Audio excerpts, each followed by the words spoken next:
Pleasant good morning to everyone. Welcome once again to another edition of the Coles Brown Show, heard exclusively right here on the Open Mic Broadcast Network and Spreaker.com.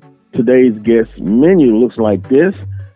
He's the guy that's in charge of the men's basketball program at Southern University.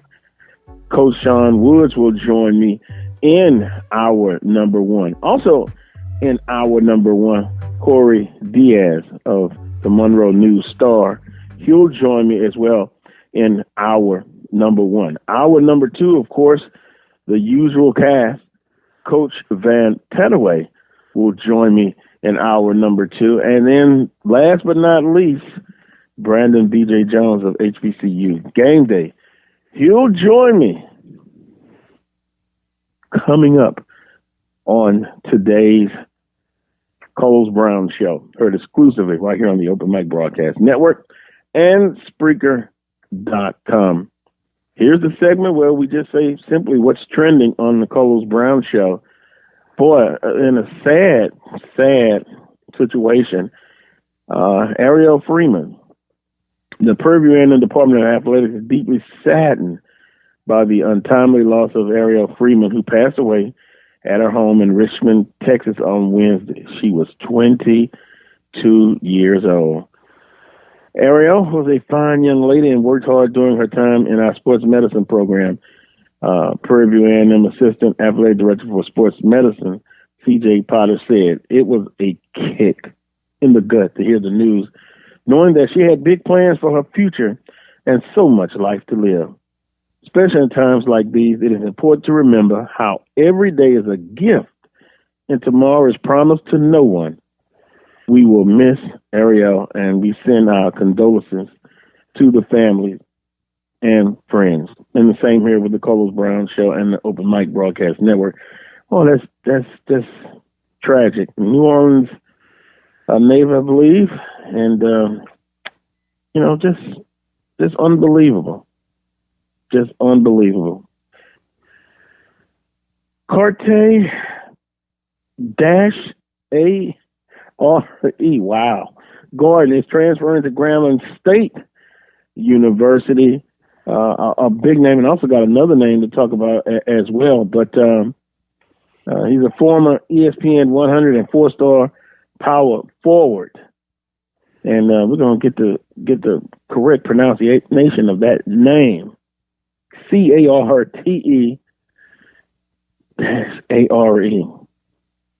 I'll just say Mr. C. Gordon is, of course, transferring to Grambling State University. Well, yeah, I'll get the name of it. I'll get it down. I'll get it down straight. But he's a former Northwestern Florida State power forward, transferring into Grambling State University. And he began his college career at St. Louis University during the 2018-19 season. Then last but not least, FAMU requires student athletes to sign an agreement accepting the risk of COVID-19. And I was reading this story and give credit where credit is due. Kim Rashad of HBCUSports.com. And if you go read the entire article, it even has a draft of the letter. But that is interesting because maybe a month ago I had attorney Tony Clayton on the show. And at that time we were talking about Ohio State requiring student athletes to sign a waiver. And he basically said it wasn't worth the paper it was printed on. And that leads me to tomorrow night on the Mike Prince Show. You're going to have Willie Simmons, and I'm sure that topic will be discussed. Yes, sir. That and a couple of more. Yeah. And by the way, good morning to you. Good morning, my man. How you feeling, man? Yeah, I'm doing fine. And yourself? Man, it's raining. It's been raining in Prairie View. It doesn't rain that much in Prairie View, but it's been raining like the Dickens, man. Interesting. Well, it rains, then it won't rain, then it'll be dry. It all balances out. As the old folks say, that don't come out in the wash will come out in the rinse. I understand that. I really do. Also, Constance Orr named the new FAMU softball coach. And congratulations to Miss Orr becoming the new FAMU softball coach. She's really following a legend in the softball era at FAMU. So that's what's trending on today's Carlos Brown show. But that is interesting. We'll see what happens as far as, and I'll be tuning in Sunday night. FAMU requiring student athletes to sign an agreement accepting risk of COVID-19.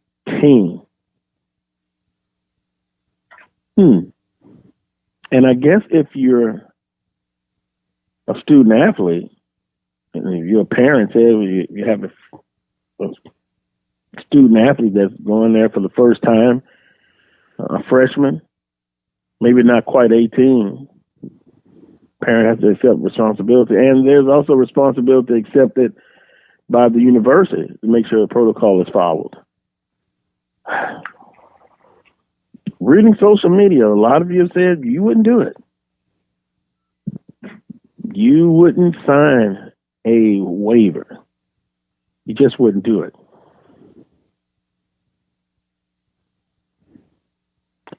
At the end of the day, you have to do what's best for you. And there are some student athletes that, of course, they're going to say, hey, I don't feel safe playing. I'm going to sit out. I'm not going to play at all. And in most cases, scholarships by some universities say they will still be honored. But there's pressure. There's the seen pressure, then the unseen pressure. What would you do? What would you do?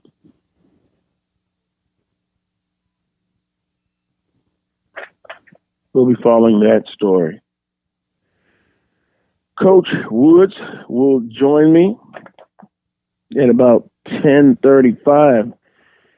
Southern men's basketball coach, and when you look at what he was able to accomplish, we're going to talk about the addition to his basketball team. We're going to talk about how they are treading, how they maintaining the program going through this pandemic. And of course, if things are a lot better, their season, they're scheduled to play. But will basketball go to a conference only games? Will they have non-conference games? Because, a lot of our schools, those are the games that, quite frankly, they're money games that they're playing for the most part. Will the pandemic affect the usual non-conference games? So we will visit with Coach Woods about that and also get his perspective on some of the top talent now coming to HBCUs, whether via transfer or signing as a high school athlete, making the move to college. We'll talk about that. It's going to be very interesting to see how all of this plays out. Also, in hour number 2, I guess it's not too early, when I speak with Brandon B.J. Jones, let's say everything goes according to plan. In the spring, there will be football. Will we see conference only? Will we see the last 2 participants of the last 2 years? Will there be a trifecta? Of course, there'll be other schools that believe that, hey, it's their time now. But again, this is going to be if things go according to plan in September. And as far as pandemic-wise, it's better. It's a better situation where you're able to do it. Albeit, we know if it's not better, then of course there won't be any football or sports in the spring. Still a lot of questions. Before we go to get ready for our first guest, and that will be actually Corey Diaz from the Monroe News Star. Let's see. Some people are weighing in already. And we'll pull up their comments. Chad says, I wouldn't sign that waiver. Remember Kane Coulter from Northwestern University? He wanted college players to unionize. NFL players can file complaints to their player rep. College students don't have that. No, that's correct. And also, this morning, I was reading that a player from the University of Arizona and a guy that most of you know, his coach, Kevin Sumlin, basically had to reduce his scholarship because he wasn't following, quote unquote, protocol with COVID-19. Interesting. And you know what we've been talking about.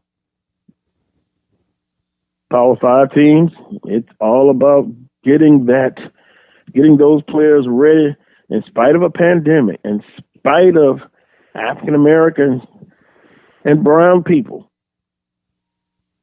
hit very hard with this COVID-19, but we must get them ready to play and to make millions of dollars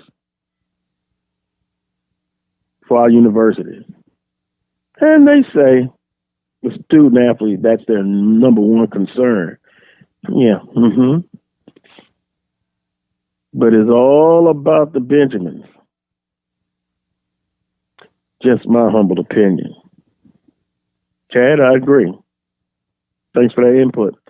Going to take a time out. When I come back, I'll visit with Corey Diaz from the Monroe News Star. We'll visit with him, and then following him, Coach Sean Woods. You know, quite simply, Southern's men's basketball team was just hot as fish grease. They were. They were hot. Let's see if they will continue to be hot, and let's see what they have been doing during the off season. Take a quick time out. You're listening to the Carlos Brown Show on the Open Mic Broadcast Network and Spreaker.com. One voice. It can get the point across, but it only carries so far. Add a voice. It's richer, louder, but that has limits too. Add a third voice. It's even more powerful. Add another, and many, many more. And we are stronger than ever. That's the power of a community coalition. They help community groups, faith groups, civic organizations, PTAs, employers, and many others in your community organize their resources and focus them where they're needed most, like fighting to keep kids away from drugs. Ask a group that you belong to if they should belong to a community coalition. It's easy to get involved. Visit helpyourcommunity.org and they'll tell you exactly how your group can help. That's helpyourcommunity.org, because you get more when we get together. Brought to you by the Office of National Drug Control Policy and the Ad Council.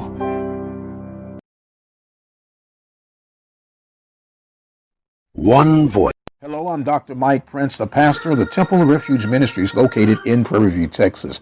I am extending a personal invitation to you to come and worship with us Sunday mornings, 10 a.m. Central Standard Time. Simply dial 857-777-0000 and join us for our morning worship. In the event that you miss us live, you can always go to our on-demand center at 720-721-1558 to listen to our latest sermons and Bible studies. Temple of Refuge Ministries, where we're building a kingdom one soul at a time. Numbers to dial again for our live sermons, 857-777-0000, and on demand, 720-721-1558. Be blessed.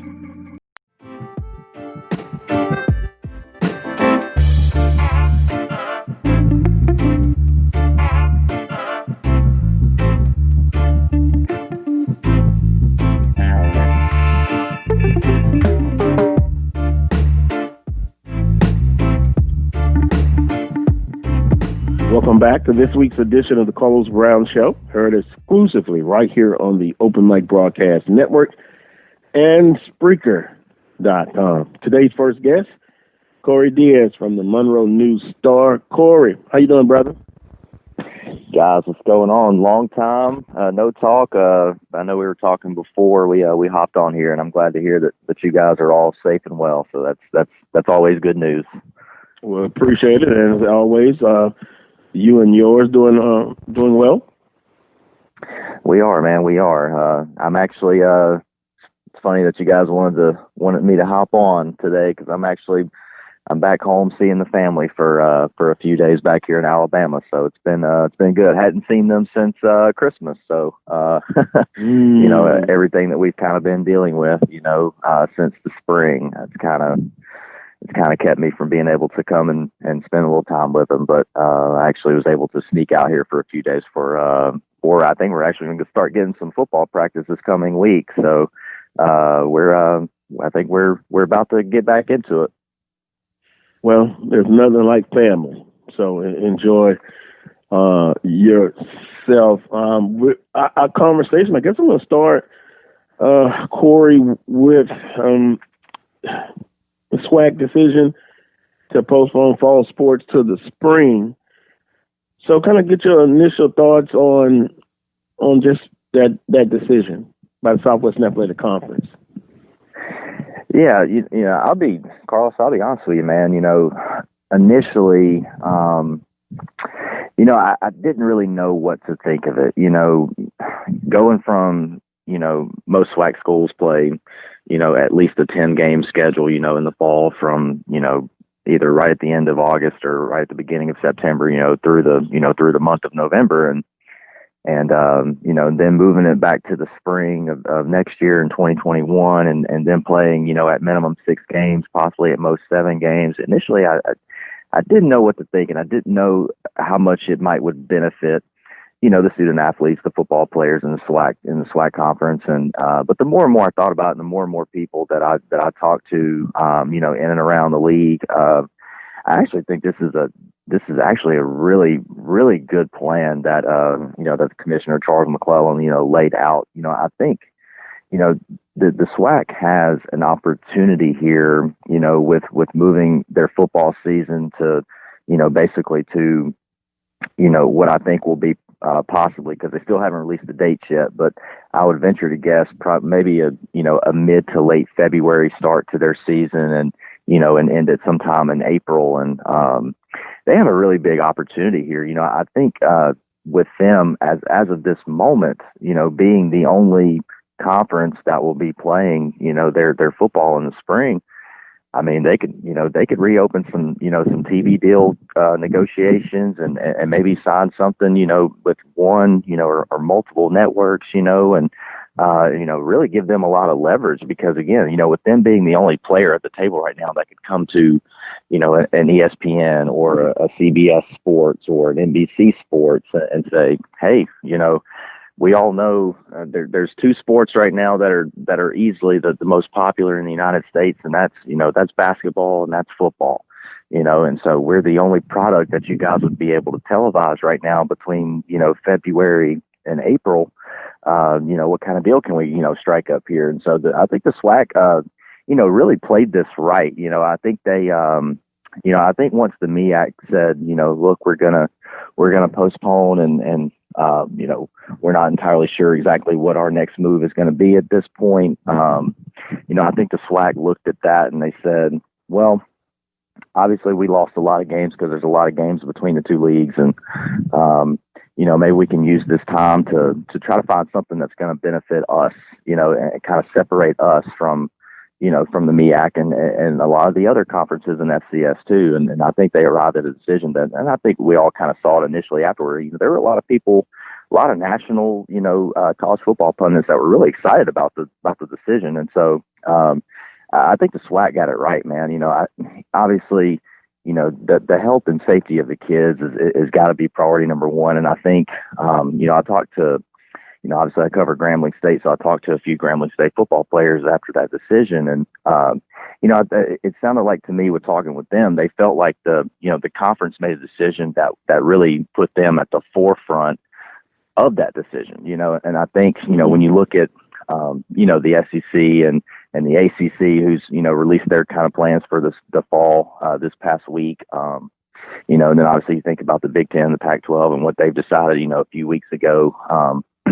I think a lot of those kids are questioning, are you factoring in our safety and our well-being into the decisions that you're making, or is it purely money driven, but I think with the SWAC's decision, I think what's really great about it is not only do I think the majority of the student athletes feel like their safety was taken into the decision, but then also they might make more money out of this too. So it's really a win-win.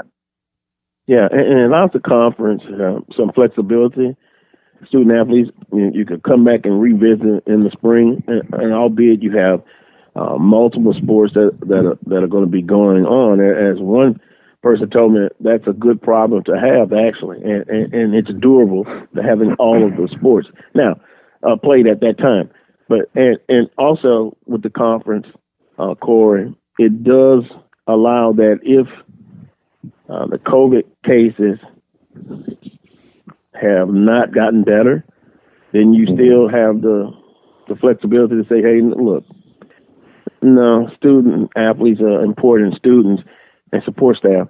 We can't do it. So all of it still is based on these numbers going down and everybody, doing their part to help get these numbers down. But I would agree with you. It was the best decision that was made as far as the conference. And speaking of that, Coach Fobbs, one of the head coaches that basically came out even before the decision was made, was saying, look, we need to rethink this. Look, it's about the student athletes.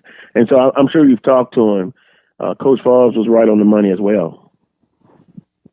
Yeah, I always, always kind of, I think it may have been that, that's maybe late that first week or maybe early that second week after, the NCAA, allowed its, college football programs to open up voluntary workouts that first week of June.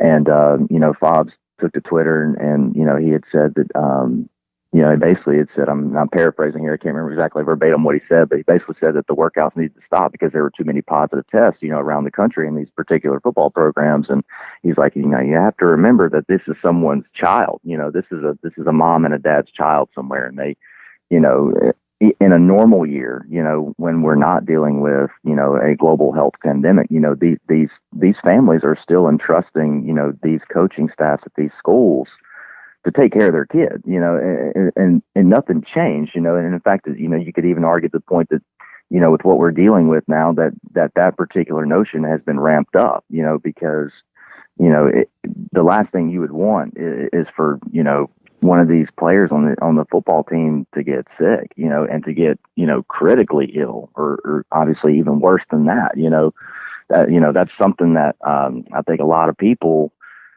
wouldn't be able to deal with, and so I've admired Coach Fobbs since then because, I think it took a lot of courage from a head football coach at a nationally recognized college football program, to take that stance, because up until that point, there hadn't really been a whole lot of voices around the college football world that were saying, we need to take into account the student athlete.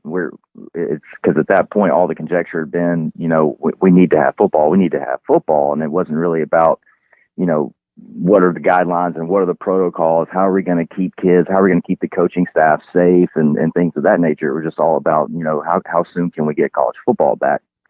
But, him taking that stance, I thought it took guts, and I thought a lot of people, especially around the SWAC conference and everything, that was, I talked with, President Rick Gallo, Grambling State University president, before and after, the presidents and chancellors, meeting, to make this decision. And, even Rick himself told me, he said, we're in the meeting and we're talking about what Broderick Fobbs said, on his Twitter page, a few weeks ago, and that was something that the council, that the SWAC council, allowed into their arguments and their debate on what they were going to do, and so that, that kind of tells you, how much weight, a coach, like Fobbs Stature coming out and saying that types of things, how much weight it carries, because, you don't really hear other coaches, you don't hear SEC coaches or ACC coaches saying these sorts of things. And maybe if you had, someone in those leagues, voicing that kind of opinion, maybe it would alter the conversation a little bit, but you never know, of course. But, I know I talked to Fobbs, just a couple of hours after, the SWAC had released its final decision on moving to spring.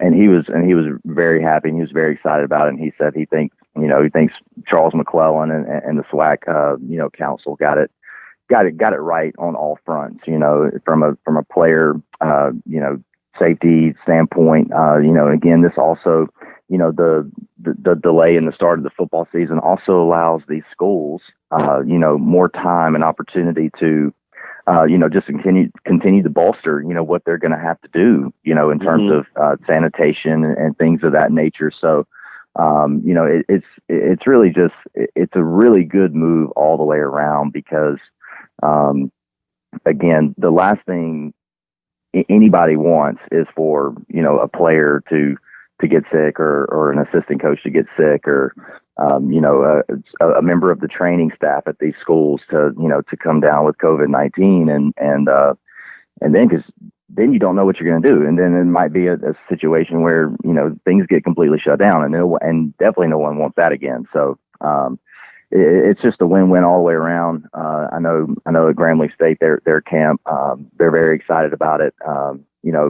The football players will report to campus with the rest of the general student body, and this will give them an opportunity to really get entrenched in their academics and get off to a good start academically to the school year before, after the new year rolls around, and, they'll report and start doing football related activities, which I know they'll be really excited about at that point. So, it's good, man. I'm excited about it. I'm gonna get back-to-back football seasons. At least it's looking like at the moment. So it's gonna be a lot different, but I'm excited to see where it takes us all.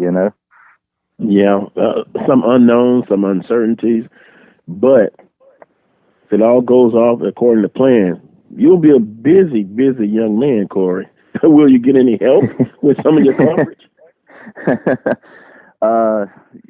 Man, listen, I don't know. That's a good question. Obviously, for us, we make no mistakes or bones about it, man.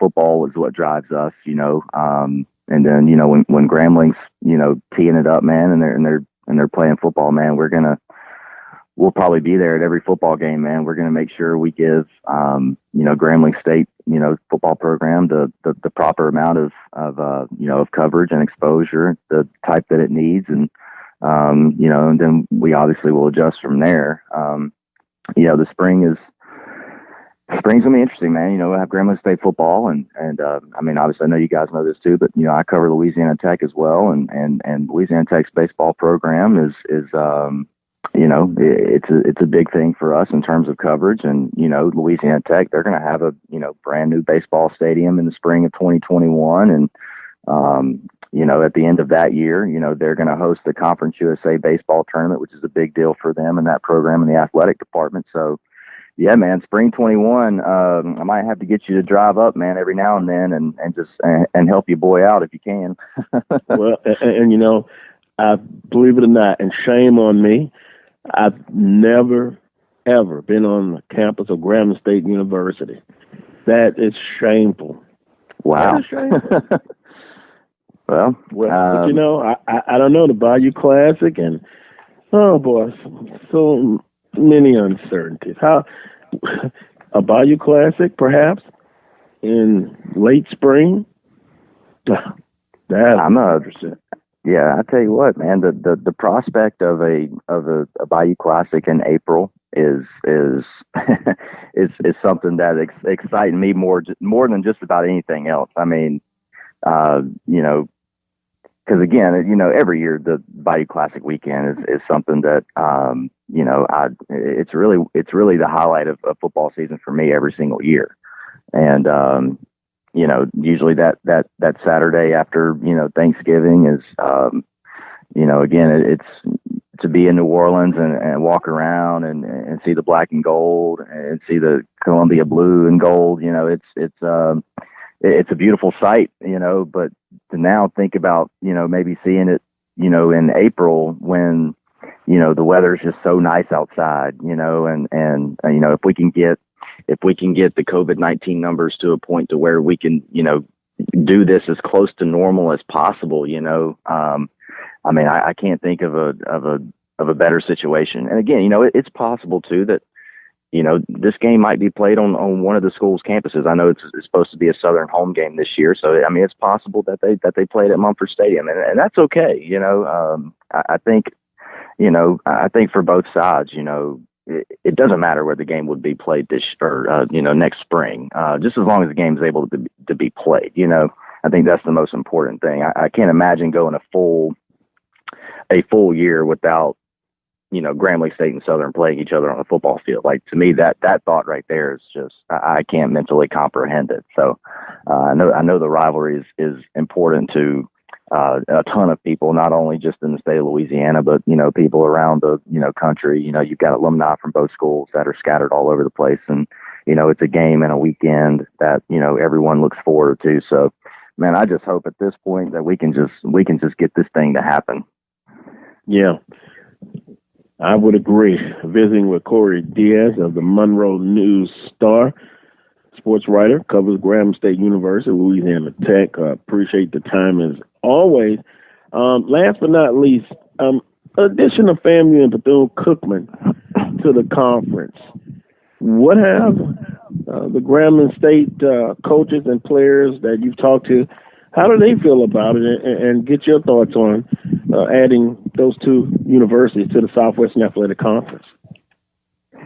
Again, you know, I think the Swacs just really hit a bunch of home runs, you know, this summer, man. They have been on fire. You know, I think the addition of Florida A&M and Bethune-Cookman, not only just, you know, from the Grambling State camp, but I think all bubbles in the Swac would, you know, agree with this, that adding those two schools, man, it's huge. You know, from when you think from a regional, you know, a television regional and market, you know, standpoint, you know, you add Tallahassee and you add Daytona and you know, you're adding, you know, some good television markets, so you get more exposure for your games, and you know, that will allow you, again, you know, once the SWAC can go back to the table and maybe work on some new TV deals and stuff, that's big that they can carry with them in their back pocket, and those types of conversations.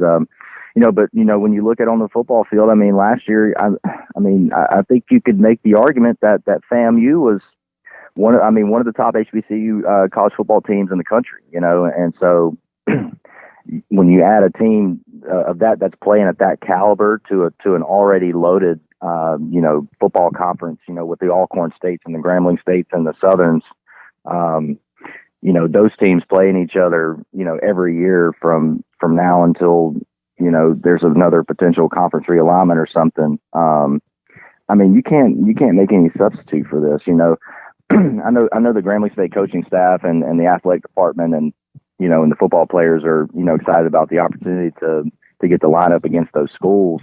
You know, really, what really kind of blew me away, Carlos, was, you know, just the reaction from the fans, you know, around the conference. Not only Grambling, I not only saw stuff from, you know, Grambling State fans, but, you know, Southern fans and Alcorn State fans and Jackson State fans.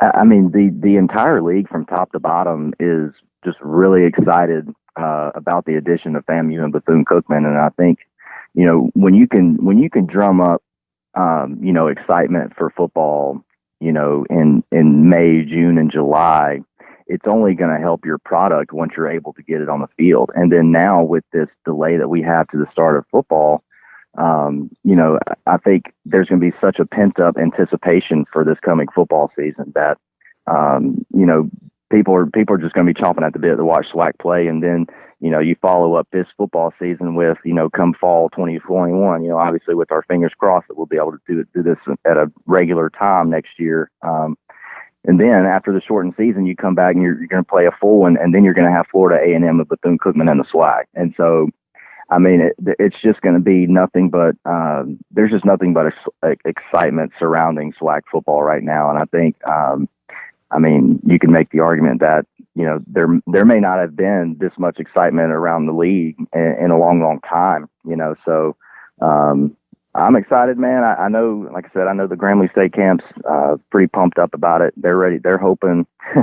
They're hoping Florida A&M's very first Swac conference game is them coming to the hole. You know, they everybody wants that to happen. You know, to see the world famed and Florida A&M's, you know, band on, you know, during halftime. I mean, it would be a setting that would rival, you know, Jackson State or Alcorn State coming. It would be an exciting football game for sure. So yeah, man, it's. Again, I think the Swac is every decision that they have made this summer has been a home run for them, and it's they have helped themselves not only growth, you know, obviously physically with adding 2, you know, programs to their league, but I think the growth that we'll see in the league, you know, 5-10 years from now by the decisions that have been made, you know, this summer is going to help the league immensely. I would agree, and I've just added it on my bucket list. I've got to get on the campus of Grambling State University, and I must attend a sporting event, football, basketball, or baseball. It's on my bucket list. Corey, appreciate the time as always. You stay safe. Safe travels back, and I'm glad you were able to give us a few minutes of perspective.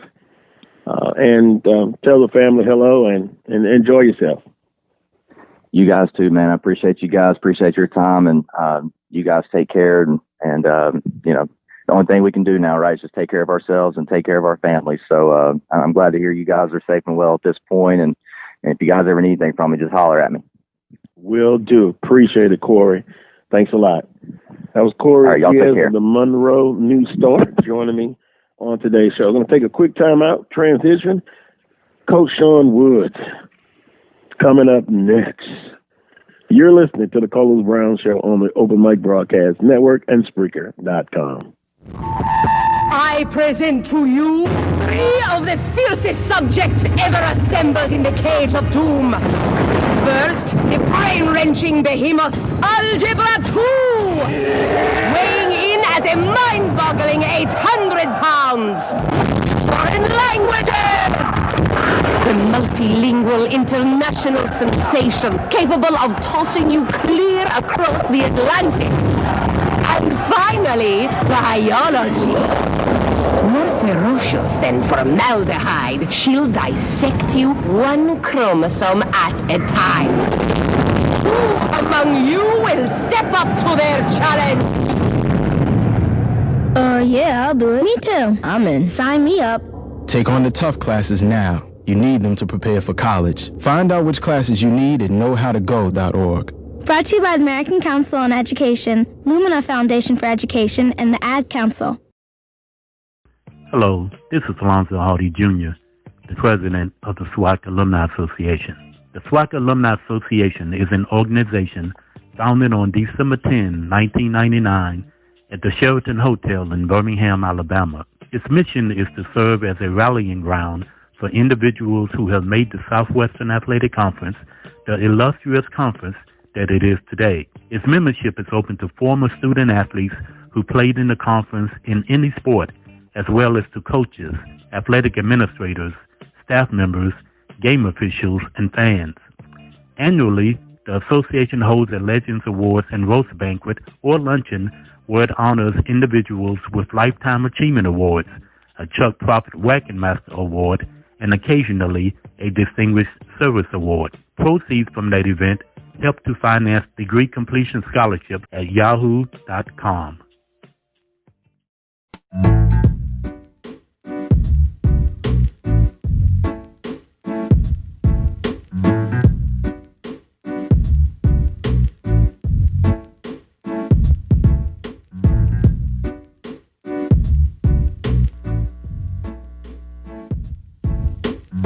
Welcome back to this week's edition of the Carlos Brown Show, heard exclusively right here on the Open Mic Broadcast Network and Spreaker.com.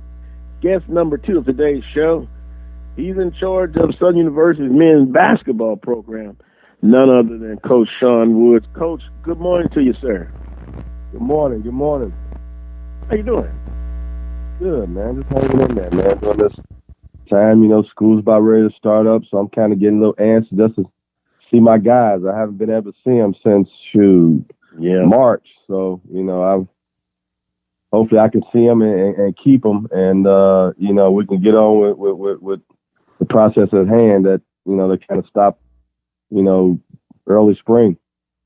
Yeah, I understand. The last time we talked was right after pandemic had just started and Swac basketball tournament was canceled. So seeing some of your players return, and then also the addition of some new members to the program. Coach, can you talk about the new additions to Southern University's basketball program? We were fortunate throughout this deal, man, to really come up with a really good class, that's really headed by some real talented and good individuals from high major schools. The first one is Andre Allen from Arizona State, 6'9", 6'10", jumping jack, high motor, big time rebounder, big time finisher, very talented. We're fortunate to get him. And then Harrison Henderson, 6'10" and a half, transfer from USC by way of UMerk from Milwaukee. And then a transfer from Andre Torre, 6'8", wing forward from Howard, plays on the Russian national team. He actually lives, he's from Spain. And then we got one of the top, 10, 15 Jew college players in the country. And,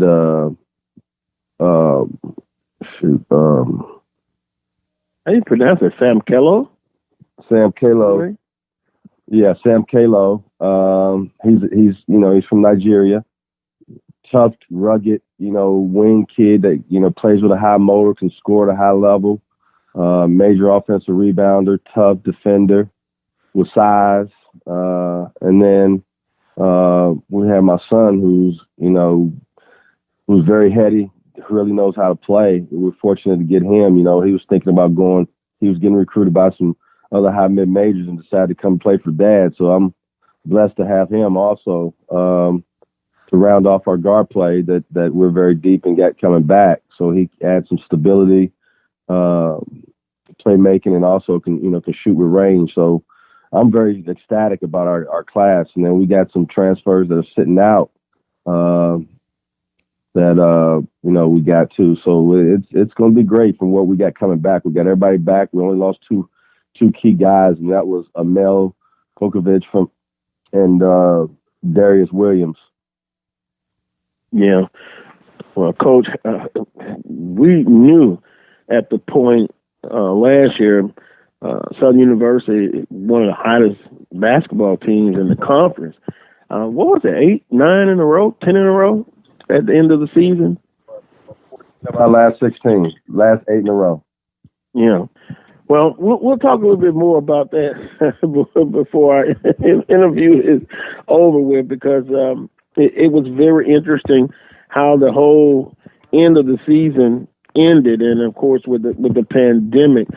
But if I could, how hard was it to recruit your son to come to Southern University, or did you use the same plan if you were recruiting as you recruited someone else? Was it a hard sell to get him to play for Dad?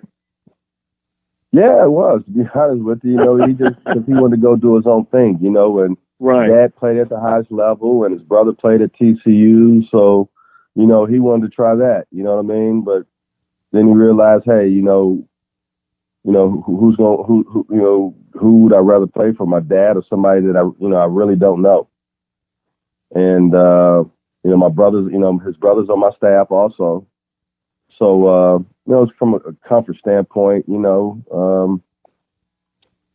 at the end of the day, I even sent him to prep school to let everybody know how serious he was of not playing for me, because at the end of the day, when you're recruiting a coach's son, and I had just got the job here the year while his senior year, and everybody wants to recruit him, and then at the end of the day, it's like, he's gonna go play for Dad anyway, so there ain't no use in us, really digging into it, and that's what everybody thought. And then he decided to go to prep school, to let everybody know that he was serious about not playing for me. And at the end of the day, he just decided, hey, Dad, I'm just gonna come play for you. I said, cool, and I had I made my assistants recruit him just like he was anybody else. So, we did it, and he got hurt, and he got to see, everything, because he, by being in prep school, he got hurt, didn't have to be there because he was already a qualifier. He got to hang around more. So he got to see it, and he came around just the time when we started to make that run, and he saw the excitement and everything in the locker room, and he wanted to be a part of it. Wow. That's an interesting story. I just kind of wondered, because it's your son, but you still have to recruit him just like if he wasn't your son. Right. Just a player, and you still have to get in there and have a system to recruit. And speaking of recruiting, Coach, of course, you played at the University of Kentucky, and now you see with the spirit in the country with top athletes now, even if they're transferring in or if they're just coming straight to the university, there seems to be the spirit where now the top talent wants to play with historically black colleges and universities. What is your perspective on that? And because you played at Kentucky, is it now an excellent time to recruit that type of talent? Well, you got to be realistic about the situation. Mm-hmm. You got to decide, especially with these young, the young high major talent that are like, freshmen and sophomores. First of all, to be honest with you, I don't offer or put a lot of time in recruiting younger kids, especially here. So, right now, is it hype, or is it, for notoriety, or is it sincere? And you got to see if which one it is, because right now, everybody's on this Black Lives Matter deal. But at the end of the day, we as HBCUs got to do our part and have our facilities and things like that from a competitive standpoint in line to really attract these type of kids, because, it all is going to go down to, facilities, trainers, if you're going to recruit a kid that you think is going to be one and done, he's looking for the best case scenario to prepare him for the next level in a year's time. So we got to continue to up our ante and get our stuff straight. So if there is an interest, we can actually seize the moment and get him to come here, compared to going to another high major situation that has all the bells and whistles. Interesting. With that being said, do you see the commitment by, and I know you can't speak for all HBCUs, but do you see the commitment starting to be made from HBCUs as far as their facilities and doing their part to try to get that type of talent? I can't, I can't speak for other HBCUs, I don't know what they're doing, but we just got, you still got to have the resources and also the finances Because if you're recruiting a kid, out of California, and I'm here in Louisiana, I still got to be able to go out there once or twice a week. Once every week or two to establish the relationship and really get involved from a recruiting standpoint. And that's when it all comes together, because it's all about relationships, and these African American kids really just want to be coached by an African American coach, to be honest with you. That's what I think. And, we got to continue, because it's about trust now. In this country it's really, we're in a time where everything is so sensitive, especially from a racial standpoint.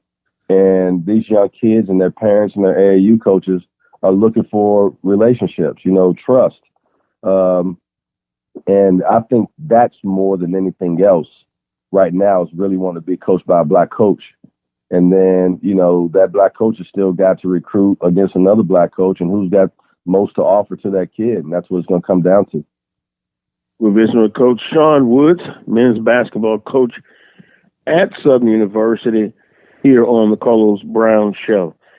So, with that being said, talent.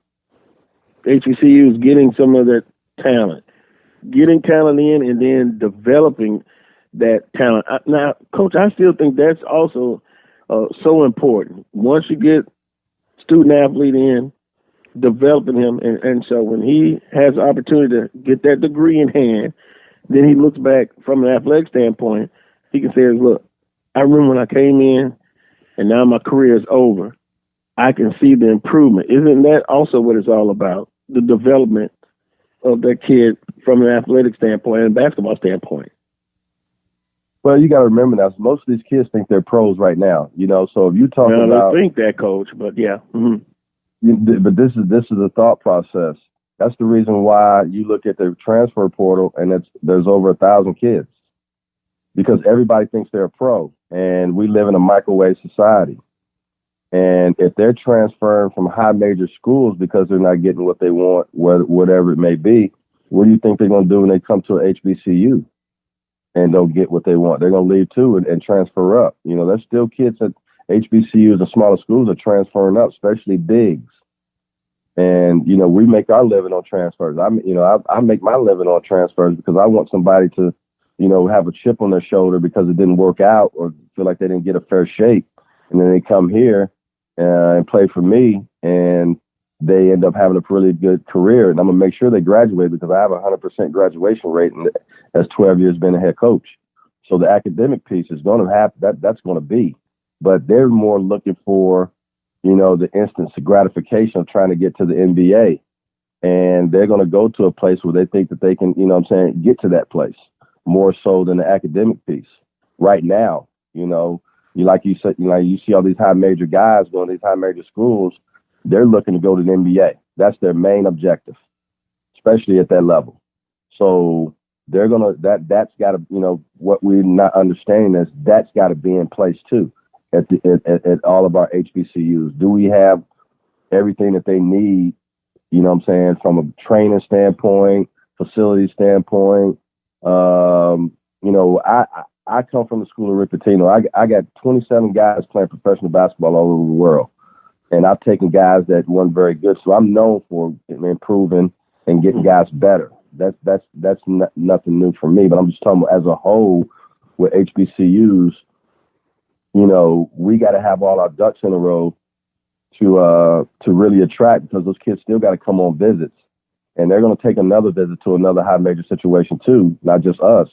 So we got to be in comparison and be able to compete facility wise, academic wise, everything with the other schools when it comes down to it. That deal at Howard is a very unique situation, but all of us, if we're going to, really get into this situation, we really got to, enhance everything that we're doing right now. And if we do that, we can seize the sizzle. But at the end of the day, kids are even bypassing school, period, and just going to the G League because they just really want to get there real quick. So don't get it twisted now. We're saying that, right now, all these guys are saying they want to consider HBCUs. But at the end of the day, we'll know within a year, 2, 3 time if that's going to be continued, if that trend's going to continue. And right now, not just myself at Southern University, but if we're going to make this a lasting situation, we really got to see the sizzle in it when we do get an opportunity to capitalize on getting a young man with that type of athletic ability and talent. Visiting with Coach Sean Woods, men's basketball coach at Southern University. Coach, Bethune-Cookman and FAMU joining the conference. Great for as a competitive standpoint. How does Coach Woods feel about the addition of those two universities and basketball programs? Well, it brings more talent. From a travel standpoint, I think it makes sense for both of those schools. They've had success and been pretty competitive in their league. I think the MEAC's a really good conference, and it's just going to add to the spice of the SWAC. 2 more teams, basketball and football that have had success, and so it's going to be interesting. It's going to add more games to the league and add a little more flavor to it. So that happens in conferences all the time, and it lets you know that the SWAC is attractive enough to is good enough to attract those 2 type of caliber teams coming from the MEAC. So it says a lot about Charles McClellan and what he's doing from that type of standpoint. So it is what it is, and they got to strap them up just like we strap them up and see what happens. Got a question from a listener. Is James Edwards Jr. still on the team? Yes. That is a yes. And speaking of competition, of course, your team very hot at the end of the season. 8 in a row. Tournament gets canceled because of the pandemic.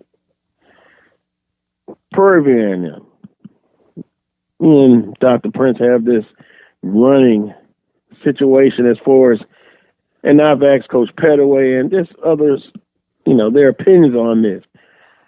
Yeah, I was going to get it in there. Prairie View and them, much respect to the program. Back-to-back champions. But, Coach, I think Southern University had them in the SWAC tournament, which was never played. Your thoughts on just my prediction?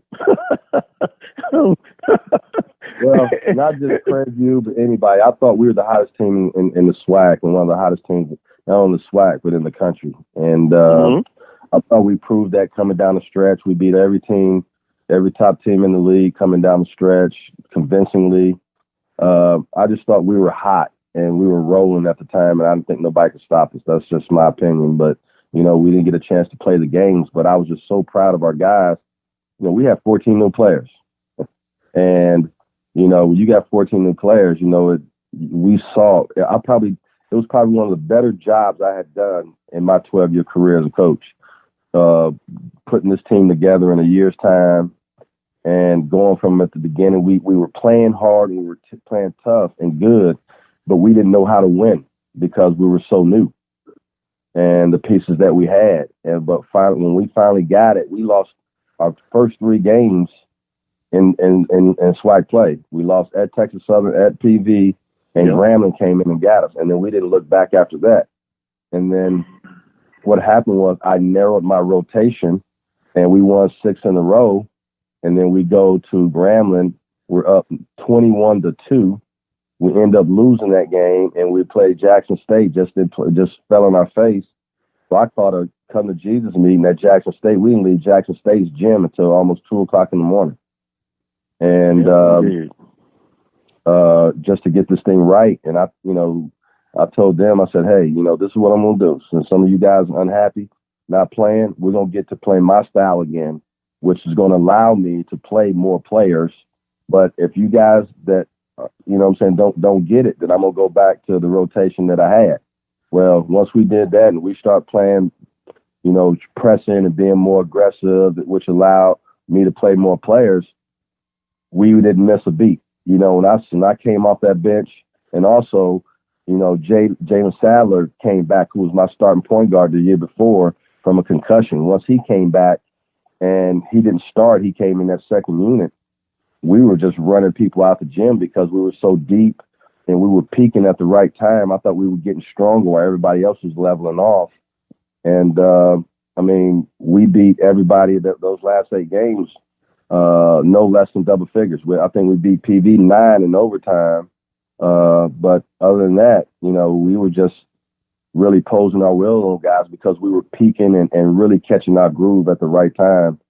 And, you know, those guys were so hungry, and for it to get taken away, and we knew what the goal was to win the tournament and get to the NCAA tournament, was right there in our grasp. And to, you know, be turned around, you know, on our way to Birmingham was tough. And walking in that locker room after I met with administration to really officially say that the season's over, it was one of the toughest things I've ever had to do as a coach, going in that locker room telling those guys that it's over. And as much as success we had, you know, we don't have anything to show for it. You know, nobody could tell us congratulations.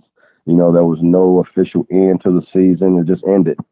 And I was just as devastated and hurt as they were. Yeah, I can understand.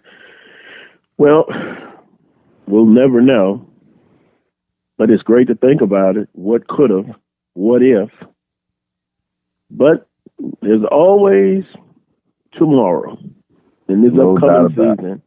Hopefully everything will work out. You'll get a chance to very shortly to see the new team, and I guess it's always exciting to be able to create and get another team, another year, and develop them and see. And I'll just say this once again: what a season, what a turnaround, and it's a coach in the conference in another sport who told me, he said, look, I coached when Coach Woods was at Mississippi Valley. He was at Mississippi Valley State at the time. He said, I told you, give it time. You'll be proud of that program. And so I think about that coach and what he said to me. But continued success, Coach, and we look forward to talking with you again real soon. All right, man. Appreciate it, man. Don't put me back on no call, man, with no PV support, man. You know what I'm saying? Now, Coach, put me on a call with somebody that just be relevant. You know what I'm saying? Well, Coach, you know what? Oh boy, ding ding. Hey, I'll just give you grief, man. Yeah, hey. You know what? I got very thick skin. That's why. Hey, because one of my little brothers, I'm gonna tell you this, okay? I have PV ties because that administration that was there 5 years ago came from the University of Kentucky. Yes, sir.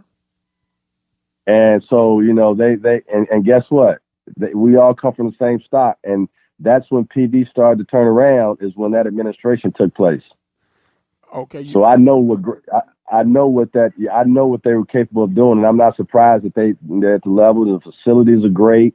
And, you know, they had one of the better up-and-coming ADs in all of college sports, and that's Ashley Robinson. And I think Ashley Robinson really left his legacy at Prairie View. Unfortunately, he went back home to Jackson State, where he's from, but I think he had a lot to do with the turnaround at Prairie View, also being a leader in athletics. So, you know, Prairie View has done a good job of, you know, hiring some good folk, and when you hire good folk, you get good results. And, you know, both of those situations, you know, is close to my heart because Doc and all the people that he brought was, you know, they taught me and was my administrators at the University of Kentucky when I played there. And then Ashley Robinson is like a little brother to me. He's the one who picked me up at Mississippi Valley when I first took the job there. So, you know, I do have some ties there. And then I got, you know, a couple guys that I grew up with, older guys that went there and played there. You know, before I even was a player back in the day. So, you know, Prairie View's going, all right, man. You know what I'm saying? Just don't never throw it back in my face. You know what I'm saying? You know, because right now I'm a Southern Jaguar, and you know how that goes. Yeah, I hear you, Coach, and I sure appreciate you. He was referring to President Dr. Wright. For those who were wondering what he was talking about, President Wright who was Prairie View's president for 14 years. And I'll tell you something else, Coach. On the court side, you have the coach's box. Yeah. I worry about you. I mean, you literally be, woo. I'm like, the referee hasn't told him anything yet. You're literally outside that box, but, not for me to say anything. Just observation. Hey, when you act like a player, man, you know what I'm saying? Sometimes they think you're a player and they don't even pay attention to you. You know what I'm saying? They just think you're part of the game. So that's how I do it. You know what I'm saying? If you look out of place, then it raises eyebrows. But when you don't look out of place in the midst of the situation, they just look at you as part of the deal, man. Sometimes they run past me, I'll be in their way, and they just tell me get out of the way. So I just get out of the way, smack them on the butt, man, and let them continue to rep their games. Yeah, I'm still trying to figure out that official that's under the basket. And that's his territory. And he always defers to the perimeter official. I'm like, come on, man, you're right there. Make the call. Right. Yeah, but that's my opinion. Coach, appreciate the time. Enjoy your weekend. We'll talk again real soon. All right, guys. Appreciate y'all, man. Y'all stay up now. All right. Thank you, sir. That was Coach Sean Woods, men's basketball coach at Southern University. Going to take a timeout. When I come back, I'll visit with Coach Van Pettaway. You're listening to the Carlos Brown Show on the Open Mic Broadcast Network and Spreaker.com. You're looking to expand your business or services? Let the Open Mic Broadcast Network help lead the way. With our customized campaigns, we are definitely able to reach your target audience. For more information, dial 832-213-8824. The Open Mic Broadcast Network, serving the community through faith and athletics. The voice of student athletics. Be the one with courage to fight child abuse. All Texans must find the courage to fight child abuse. Learn the signs and symptoms and report suspected abuse to appropriate authorities. Learn and know these warning signs.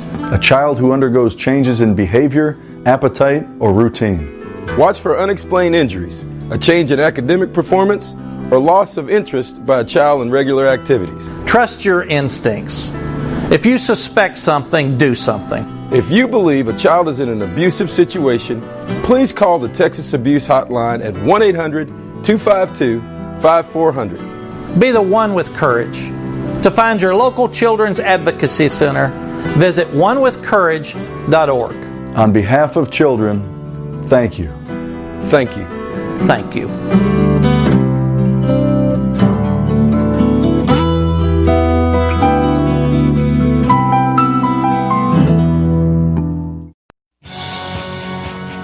Have sports, we'll travel. The Open Mic Broadcast Network serving student athletes from Little League, high school, and collegiate coverage right here on the Open Mic Broadcast Network. From coast to coast, from dusk till dawn. You can catch all student athletic action right here at the Open Mic Broadcast Network, the station designed with you in mind. Serving the community through faith and athletics, the Open Mic Broadcast Network, the voice of student athletics.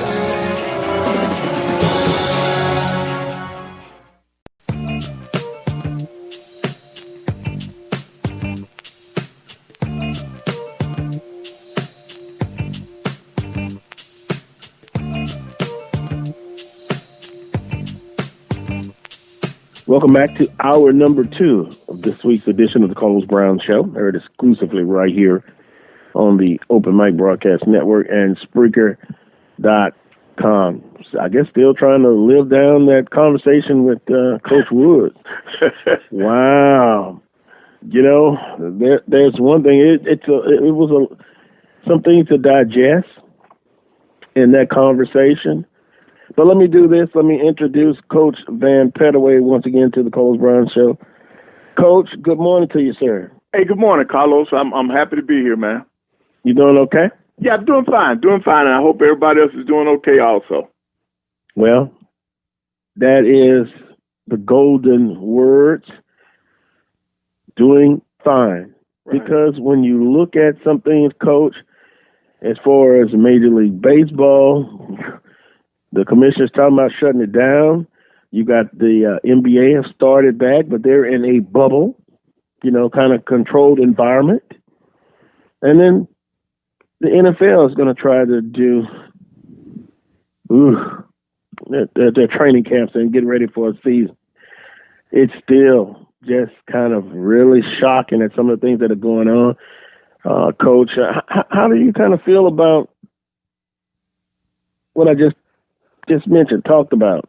Well, I think the NBA, the bubble situation right now, it seems to be working out because if we go by what they're telling us, they have been 0 positive tests. So that means that the people that are staying in the bubble are doing what they're supposed to do. If they continue on that, then we're going to see that is a model that everybody can follow. But here's the problem. Everybody doesn't have the NBA's money. The NBA put out a lot of money to have those tests done every day, to have everybody in one location, to have all your practice and training facilities right there together. They spend a lot of money building stuff just for this event. Football, the NBA is dealing with smaller numbers. Okay, they're only dealing with 300-something players. Well, on 2 football teams, you'll get that in the NFL. And so there's not I don't see where in the world you can put a whole league of football players. You can't. In terms of putting them up, practicing, being in a bubble. That's not feasible. That's not feasible. And I think what's going to happen in football, this is my opinion now, I think the same thing that happened in baseball. You got these athletes that are going back to their own homes, their own communities, and then coming back to play. Well, they're picking up viruses from somewhere. It might not be from their house because they had a freedom to go everywhere. Somebody that they're coming in contact with is giving them the virus, and then they're bringing it back to their respective teams. And that's why you got the big thing. I'm waiting on an investigation to finish with the Marlin players. Because to have that many players test positive, somebody did not adhere to the protocols. And there's no way, I think, on a college campus will you be able to keep young teenagers, men and women, isolated and doing everything that they're supposed to do. Because on every team, even before the pandemic now, on every team, we always had somebody that was going to test the gray area if they didn't go outside of the gray area. Mm-hmm. So see, that's going to happen. That's human nature. That's why you got rules and regulations and that's why you come up with different punishments, because you know that it's going to happen. And in this case now with this virus, when it happens, it's going to shut people down. It's going to shut schools down. It's going to shut teams down. So I think the NBA, my hat's off to them. I just hope they can continue. If they can keep the players in the bubble, their plan will work. I just don't see how other sports can make it work because of the numbers. Okay, WNBA, they're doing okay, even though they've had a couple people, only I think 2 people to test positive so far. But being in the bubble is what seems like the right thing to do. So I don't see how the larger sports, in terms of personnel, how they can pull that off, because you don't have a place large enough for that. Yeah, and with all the resources at hand. Correct. All the resources, still the virus is undefeated. Yep. If I use it in that analogy. And see, that's what makes the Swac decision to move football to the spring, to me, that makes it more important. I mean, they looked at it the right way. They looked at it and said, wait a minute, we don't have all the resources at our disposal for these kids. So let's not rush into the season bringing these kids back. Let's wait until the spring. Let's give this virus a chance to subside. Or even by that time, maybe we'll have a vaccine. So I think that just shows that the forward thinking of the SWAC office and the SWAC administrators, and particularly our commissioner, he's always looked ahead. I told you all before he was ever hired that he was the guy that I felt that could move this league forward. And when you look at his decisions that he's made so far since he's been down there, all of them are for the betterment of the league and for our student athletes. The additions of Florida A&M, Bethune-Cookman, holding off until the spring for football, canceling the basketball, one of the first commissioners to cancel the conference tournament. And people have forgotten that. He was one of the first. So all of so far, his decisions have been great for the future of our conference. And I don't think he gets enough credit for that. Well, he's going to, Alyssa says, in the words of Janet Jackson, let's wait a while. Right, yeah, that's true. And reference to what you're just saying. I had a listener, and I'm trying to pull it up, that wanted me to ask you a question about Grambling State. Now I'm trying to pull it up. And I'll find it in a second here. Here you go. Can you ask Coach Pettaway about a previous SWAC basketball, if it ain't too early? Grambling men picked up a 4-star and a 3-star recruit the last 2 weeks.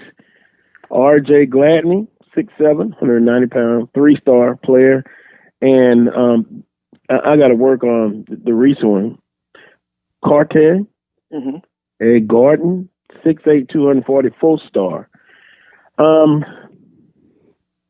Picking them up, 3-star and 4-star. Now, I just had a conversation with Coach Woods, who had a different take on getting those type of athletes. But he wanted to know your thoughts on those two players. Well, I think it's great for Grambling. It's great for the SWAC. And that coaching staff, Coach Jackson, they're doing an outstanding job. They're doing an outstanding job in the recruiting. Okay, and then you look at what they got. One of the things that they got in their favor, they got a nice facility. That's one of the big things that kids are looking for. If we want to attract some of these high major players, we gotta step our game up on our campuses. We got to come up with the type of facilities that some of them are used to playing in. You know, you got some high school facilities are better than I'm speaking for myself. There were high school facilities that were better than what I had when I coached at Alabama A&M. So if we want to attract these people of that caliber, step up our game, improve our infrastructure, improve our facilities, come up with a training table. See, these kids on high major, they're all thinking about going to the league or playing after school. So whether that's overseas, the G League, or the NBA. So we got to show them that we're capable of getting them there. Okay? You do that by scheduling the right games. You do that by having facilities and things that they're interested in to attract them to your campus. And then when you get them on their campus, you got to help develop them to help them reach their goals. And I think it'll happen. So now that's my opinion. You can attract these kids, but you got to have something to bring them to your campus, though. Well, and that's interesting because Coach Woods kind of said, he kind of talked about facilities and developing players, and I don't want to put words in his mouth, but he also talked about what he would like to see happen. But he did say that it's some things on the administration end that they have to do to help get those players. Okay, right. Yeah. But see, now Coach Wood talked about that today, right? These same things that I'm telling you all, I've told you all this before. I told you this a couple of years ago. Facilities, our infrastructure has to change to get these kids on a consistent basis. Yeah, you're going to every now and then, when you have a situation like what's going on now with the Black Lives Matter, you're going to have some of those kids will say, you know what, I'm looking at the HBCU. But for year in and year out, we got to start on our own campuses. Okay, now this is not a knock, but this is a fact. Mm-hmm. How many of our HBCUs have training tables? Not very many, not many that I've been involved with. Training tables now. You know how important that is? The nutrition and to develop those kids' bodies. We don't have those in a lot of places. All right. Another thing that's new. Well, the first one is not new because it's been out there. When we give a kid a scholarship, what is our scholarship? Are we taking their Pell Grant? If they qualify for Pell Grant, that tells you right there that kid is coming from a family that does not have a lot of money. If they qualify for Pell Grant. So if they qualify for it, why are we taking it to use as part of their scholarship? That's their free money that should be going in their pockets. But a lot of our schools, we call our scholarship, we supplement their Pell Grant. No, that's that kid's money. Now, that's one advantage that I fought for and I got at Alabama A&M. If my basketball player qualified for financial aid, that was their money. It was not included in their scholarship. Okay, now the NC2A has come up with a cost of living figure. And what that is, and I told you all this a while back, depending on where you're from, this amount of money will differ for each athlete because it's based on your home of record and how expensive it is to get to your institution that you're playing at. Now, that's money that a lot of the HBCUs, we're not even giving those to the kids. But the Power 5 schools and the other 5, they're giving this money to those kids. Now, if I'm in a room with a parent and an athlete, with the parents and the athlete, and I'm telling them, well, I got this scholarship and it'll pay for everything. Now, those two guys come behind me, said, not only do we have the scholarship, but if your son qualifies for Pell Grant, he's going to get that in his pocket. That's over $5,000. Okay. He's also going to get cost of living. That could be another $6,000 or $7,000. Now that's money that goes into their pockets that we're not giving at the HBCUs. The only school that I'm aware of in the Swac that attempted to do that was Texas Southern. And that was when Mike Davis was there. Now, whether or not they're still doing it, I don't know. But these are little inside things that hurt us in recruiting that the general public doesn't know about. But that's what you face with when you're telling a family that doesn't have much, that their child is getting ready to come up on a big sum of money. He's going to get $5,000 or $6,000 because he qualifies for it, and that's his money. That sways a lot of those athletes and those parents in their decision process. And you know, Coach, I'm getting messages, and if I could, let me. I would like to read a couple of them. Okay, go ahead. And I guess it's addressed to me. The listener says, "I think you are fooling yourself if you think that if HBCUs or small conferences had the same amount of money as Power 5 schools and the same TV contracts, they would not be trying to play in the fall. The main fact that our HBCUs are not playing is because they don't have the money to support the safeguards to put in place as pandemic prevention." I agree.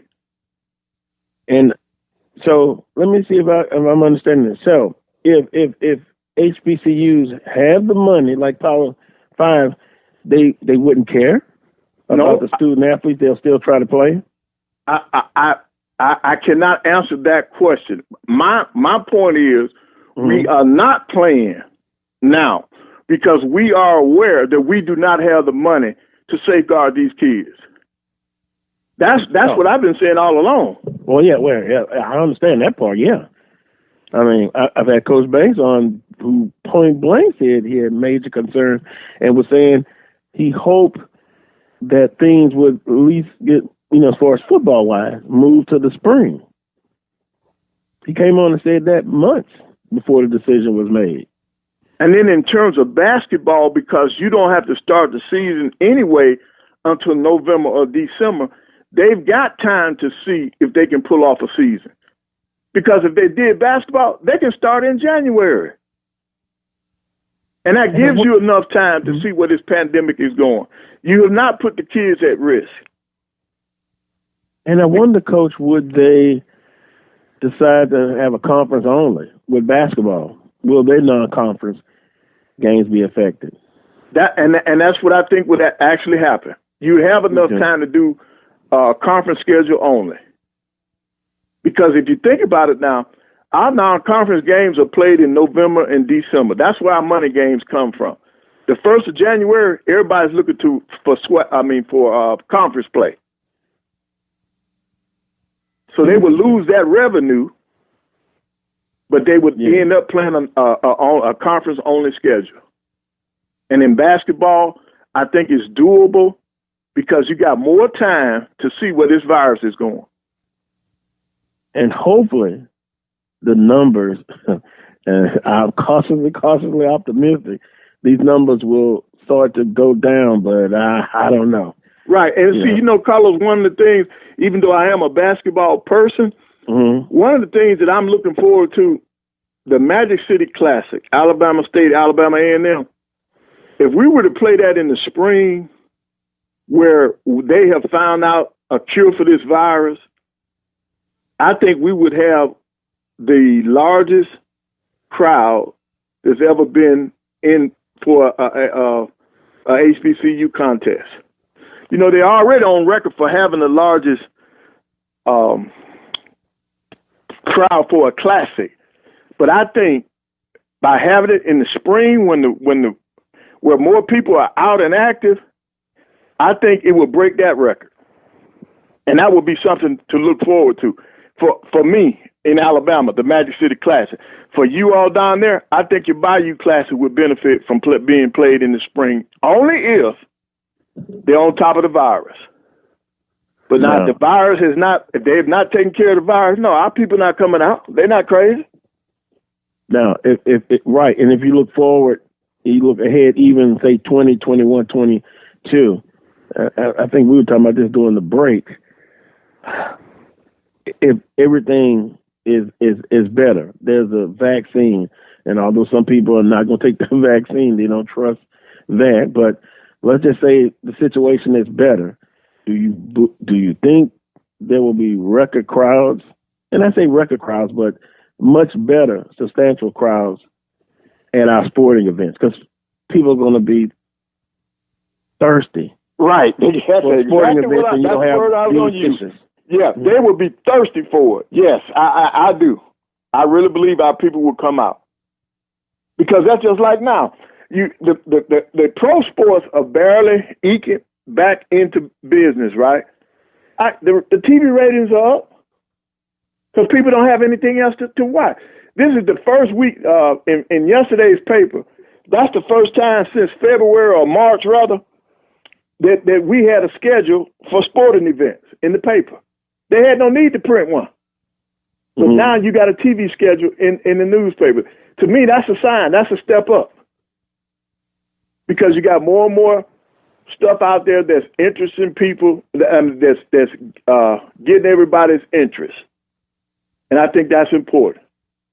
But now the other piece to this that we got all continue harping on, this is when our HBCUs need all of us, the fans and the alumni. This is when we got to make contributions. We got to try to help make up the deficit. This is when you got to support. You got to now, more than ever.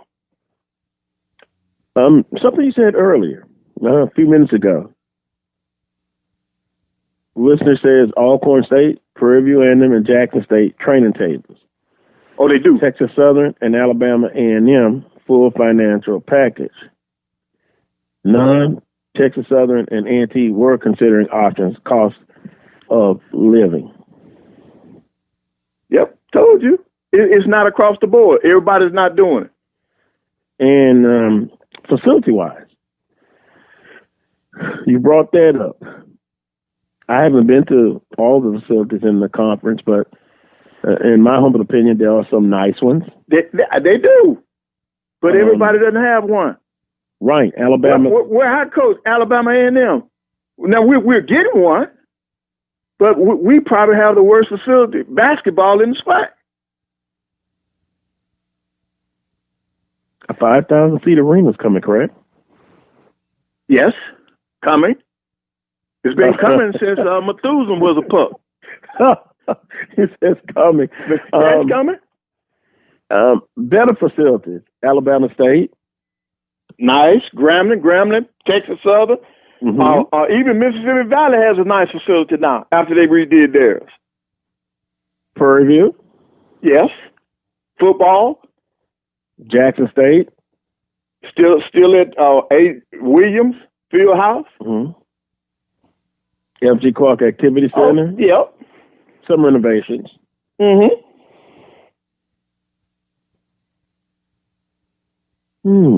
But to get the top athletes, everyone that we just named has to be upgraded. Has to be upgraded now. They're all nice for what we're doing now. But if you want those guys, we got to step it up. That's a fact. I know. I'm saying. From our training room, the training room to take care of their bodies, the training table to help develop their bodies. All right, and then to keep them in school, a lot of us will have to upgrade our academic enhancement programs to keep them eligible. But now, if you're dealing with a bunch of one and dones, you ain't got to worry about the academic portion of it because they're gone after 1 year. So, with that being said, Coach, and I guess it boils down to the coach and the program, and I guess to a certain extent, administration and athletic departments. It goes back to the old question: do you want to build a program through kids coming in from a freshman to their senior year? Do you sprinkle in some transfers who maybe have 3 or 4 years of eligibility that just, quite honestly, didn't feel it where they originally signed and that's why they wanted to transfer? Or do you go with the quick fixes across the board? Well, I think the quick fixes will get you in trouble with the APR. You got to have some stability in your program. And that's coming up with top high school kids. And then once you get them on campus, we got to have the other things in place to keep them there, to keep them eligible for year after year. That's how you build and maintain a program. But the quick fix, it'll eventually catch up with you.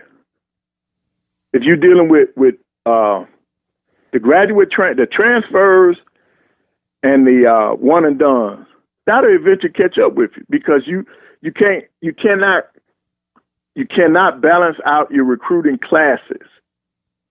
You want and now in order to do any of that, you need your complement of scholarships now. You need all of them. So you can keep people, redshirt people, keep your classes flowing. That must be there.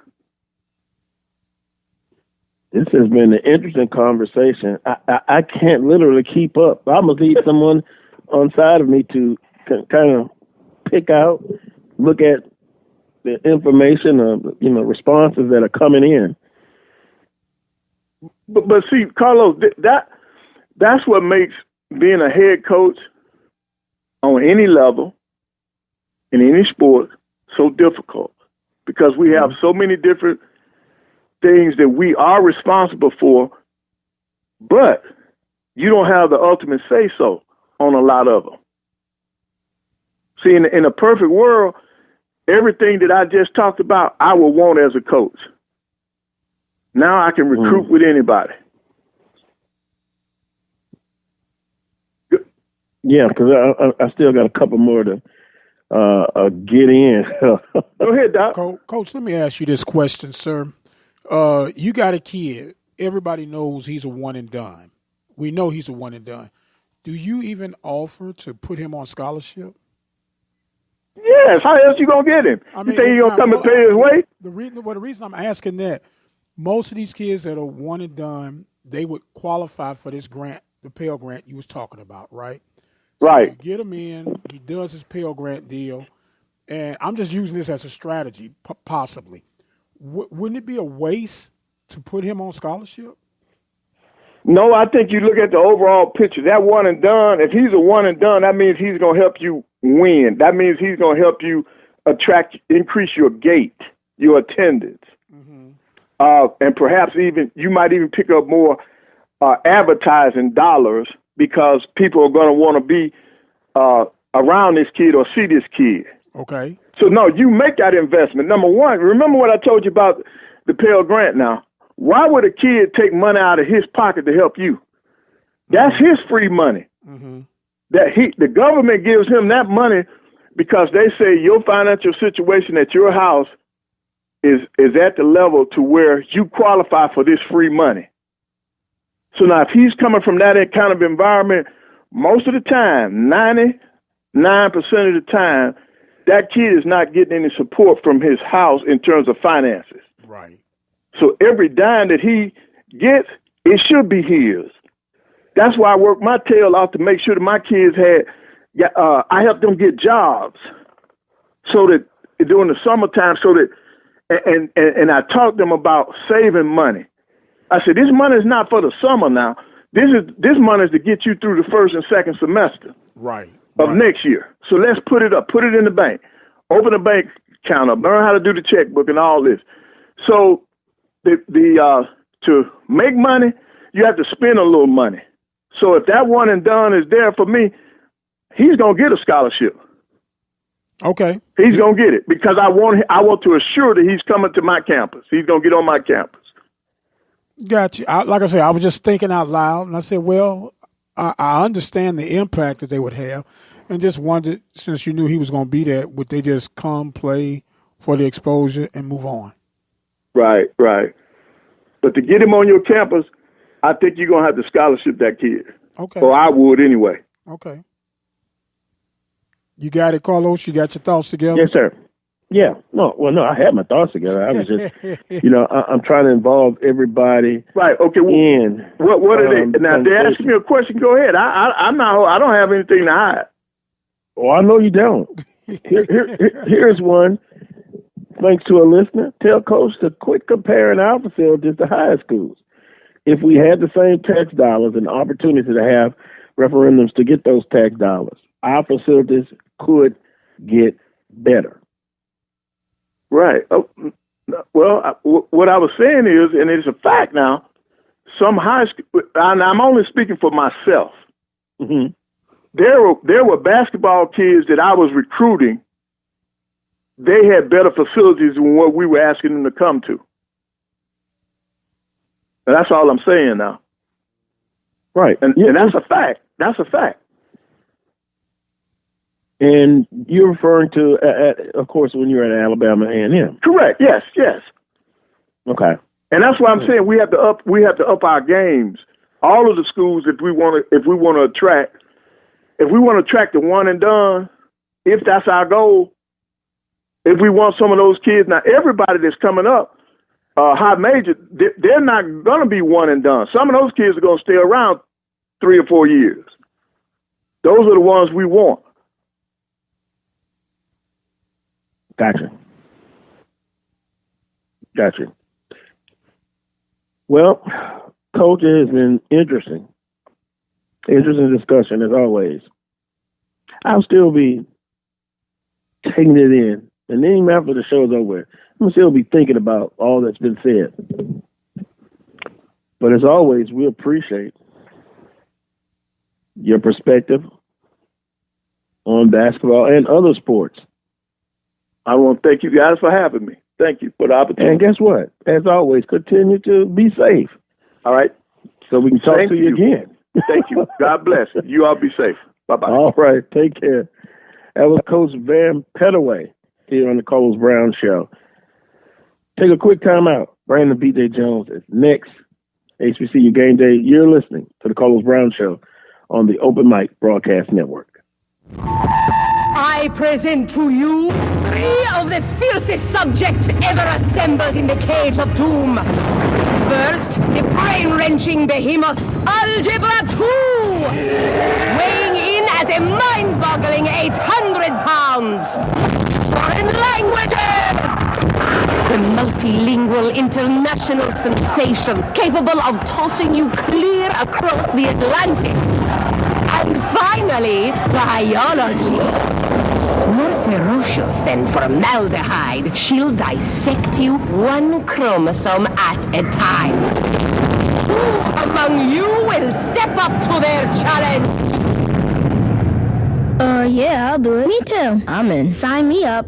Take on the tough classes now. You need them to prepare for college. Find out which classes you need at knowhowtogo.org. Brought to you by the American Council on Education, Lumina Foundation for Education, and the Ad Council.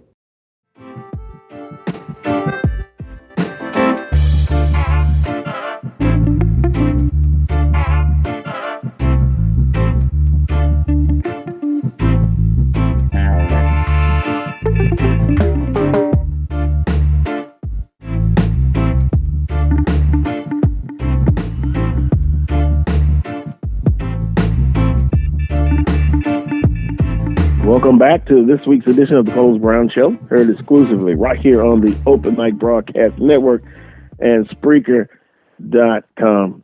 Welcoming now Brandon B.J. Jones of HBCU Game Day. B.J., belated happy birthday to you. How you doing? Oh, man, I'm doing good, man. Doing good, man. Time is just flying, but I appreciate it, man. It's good to talk to you again. Oh, yes, sir. Can we say a young 20-ish? No, man, 35, man, 35. Oh, yeah, still young. I remember 35. Yeah, I can remember 35. Long time ago. And that reggae music, I wish I was somewhere, albeit a storm has passed through, but Jamaica somewhere. BJ, we could be sitting around talking about sports. Oh, man. I think as we get closer to usually the time we're looking for opening day with college football, I think it just gets worse for me. I understand. And you know, just sitting here thinking, under a different circumstance, it would be players have reported the conversations talking about the fall camp, who's eligible, who's coming back, some of the transfers, JUCOs, all of that. And then, of course, the bragging starts, the talking, the conversation. Could it be a trifecta? And now this is under normal circumstances. Could we stomach another Alcorn and Southern University battle?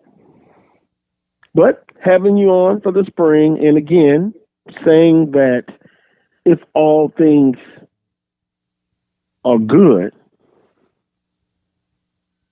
spring football in the Swac conference only. You think we could be talking about the same 2 teams, or should those 2 teams have something to worry about? I think with the season moving, I think that it's going to be all open. I think that you're dealing with unprecedented times, not playing when you usually play and having to delay the season. It's going to be different. So I don't think it's going to be business as usual right off to start. Now, once we get towards the end of the spring, I can see those 2 really getting their footing up under them and really playing to the level that they were used to seeing them. But a short, abbreviated season in the spring, it's going to be different, to say the least. And I would be surprised to see a wild card out there, a wild card or two. A wild card. You know, I would think maybe Alabama A&M. You could throw them out as a wild card. Alabama State, Prairie View. I think it's all open. To your point, though, I think it, because it's not a normal circumstance. BJ, I mean, if you look at it, BJ, some coaches will have to make a decision on who's going to be redshirted in the spring season. Some student athletes probably going to graduate in December. So it's a lot of things to kind of consider. And then you come into spring football and, training. You see what I'm saying? Mm-hmm. Yeah, I think there's a lot of questions to be asked. And I see a lot of the incoming guys, a lot of freshmen. I think I see a lot of freshmen and junior college guys possibly getting redshirted in the spring if the depth will allow it. I don't see a lot of coaches wanting to waste a year for those guys if they don't have to waste a year for an 8 or 9 game season. And then looking ahead to quote unquote a fall 2021 season. Mm-hmm. And one of the things that gets lost is the toll that takes on your body. You ask the kids to go out and play an abbreviated season that will wrap up April or May, and then be ready to go come August for camp. That's a real difficult ask when you've ran into that many games and you have to get your body prepared for a whole nother season. We're talking about teams playing 19, maybe 20 games in a calendar year. That is a lot to ask on a kid. Well, maybe when you were playing, DJ, it was possible, but it's going to be a tough situation. And that's why before some of the decisions were made, I often look to the fall, when we say fall, but August 2021, that I thought everything would have a chance to be before, the pre-pandemic. But I'm not sure now. Yeah. I think that the best thing that we can hope for is that we have something in place and that, by the time we get to December and January, from a COVID standpoint, that we're not looking the way that we are right now. Because if we are, then that spring, if you listen to Dr. McClellan, that's not going to happen either. Right, and they've left room, flexibility to make that decision if it comes to that. And right now,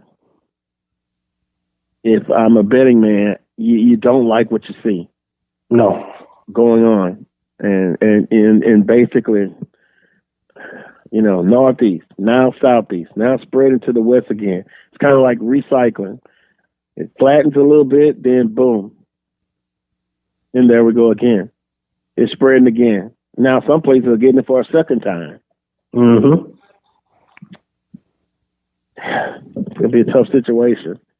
However, the conference has put in something in place that will address the situation either way. If you can't play it in the spring, you can't. And based on the numbers. But BJ, we kind of look, and we'll just throw the COVID out for a minute.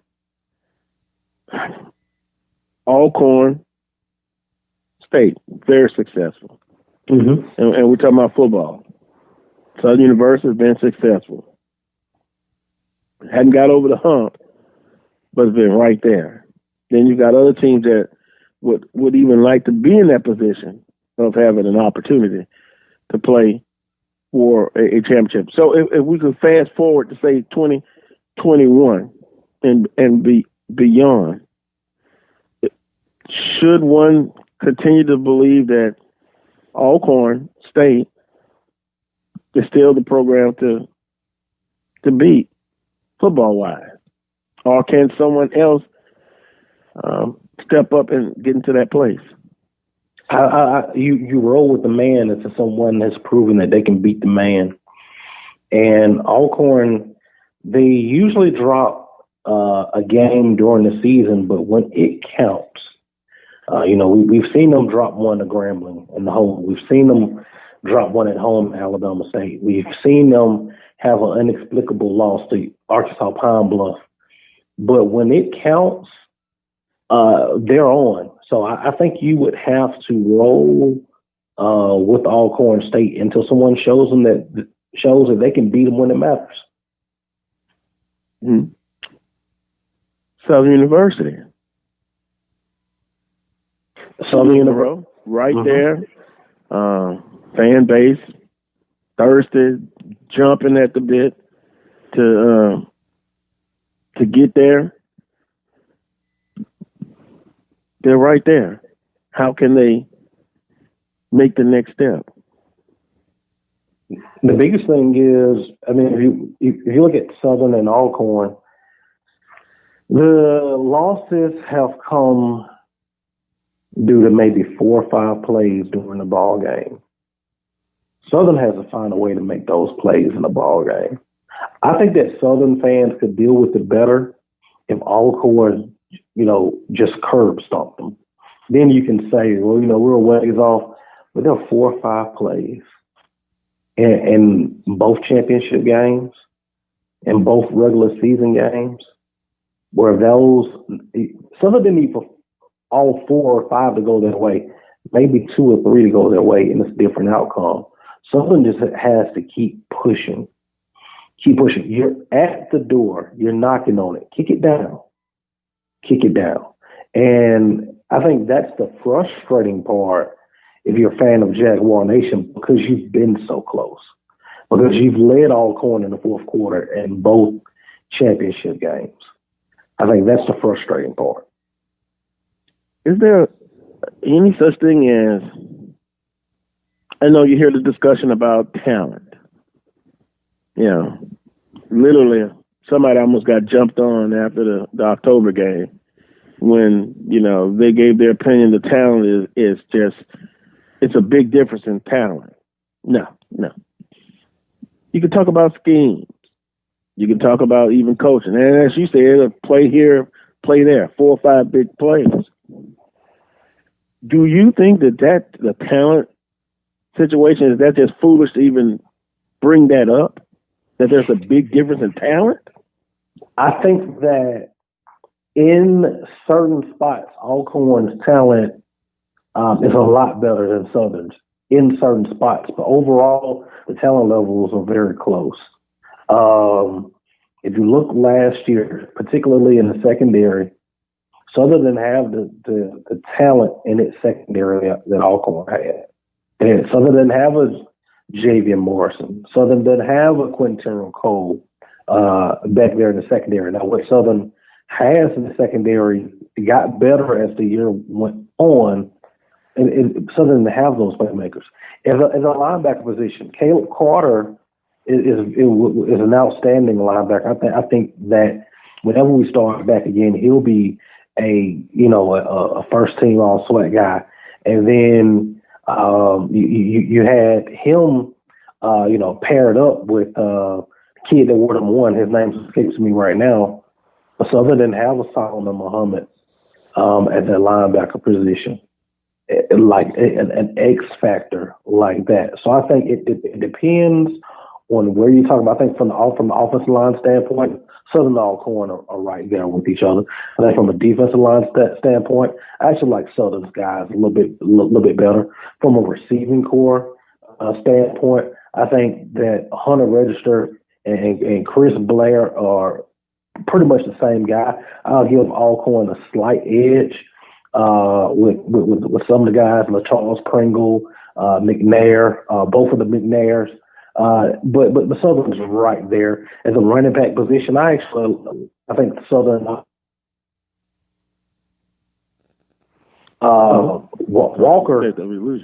Walker got a lot of attention, but you got to look at what the young man Sims, the freshman Southern, what he was able to do, what Ben is able to do out of the backfield. I think that Alcorn might have a slight edge there. And I think at the quarterback position, to be honest with you, Alcorn had a better quarterback of the two. So I think that the talent level is close. It's not a huge gap in talent between Southern and Alcorn, no. Got 11:55, and we could just continue on that comparison, but we will move just a little bit back to which team is best in the spring season and beyond to upset the apple cart. If I had to roll with anybody right now, it would be Alabama A&M. Alabama A&M is bringing back arguably the best quarterback in the conference. They're bringing back 2,000-yard receivers plus a potential another 1,000-yard receiver who was hurt most of last year, and Brian Jenkins Jr. Had two of the better tight ends in the league. Do have to make some replacements off that offensive line. But the biggest question for Alabama A&M is this. Who's going to replace Jordan Bentley to keep that running game going? And can you get it together defensively? Alabama A&M can score on anybody, but anybody can score on Alabama A&M. If they can get that defensive side of the ball straightened out, I think they could be a serious contender in the Eastern Division. And in the West, Grambling is right there. They're not going anywhere. You look at what Grambling did last year, missing a lot of guys due to injury. I think Grambling is in the position to compete for the Western Division right there with Southern.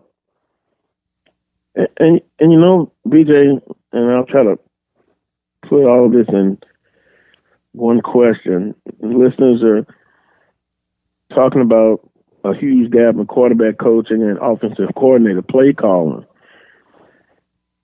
Coaching is what they're basically saying. That they think that's the telling factor between Southern and Alcorn. How do you address that? I think from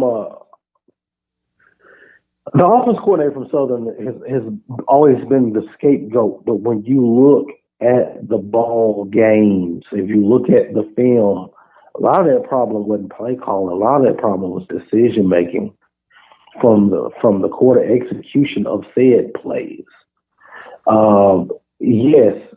Southern's offense coordinator has moved on.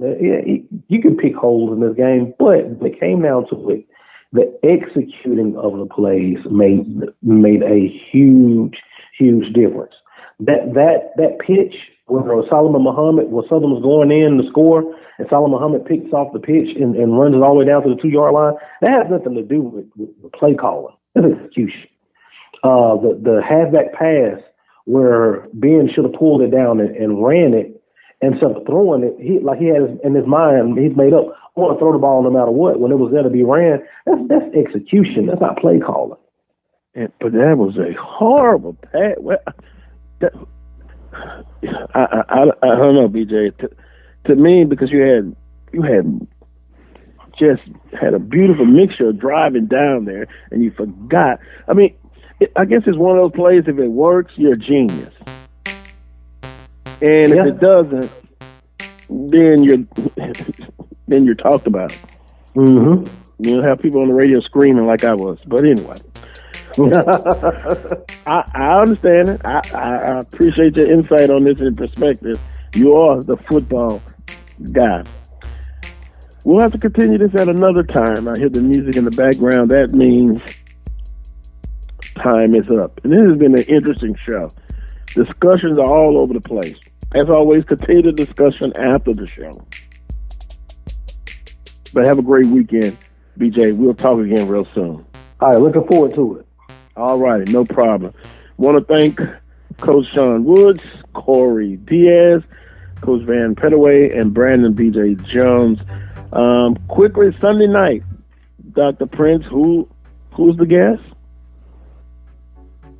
Shotgun Willie Simmons from FAMU. Oh, there we go. Another confident and cocky person. You got to love it. You got to love it. And I want to thank Dr. Prince and everyone who tuned in, sent messages.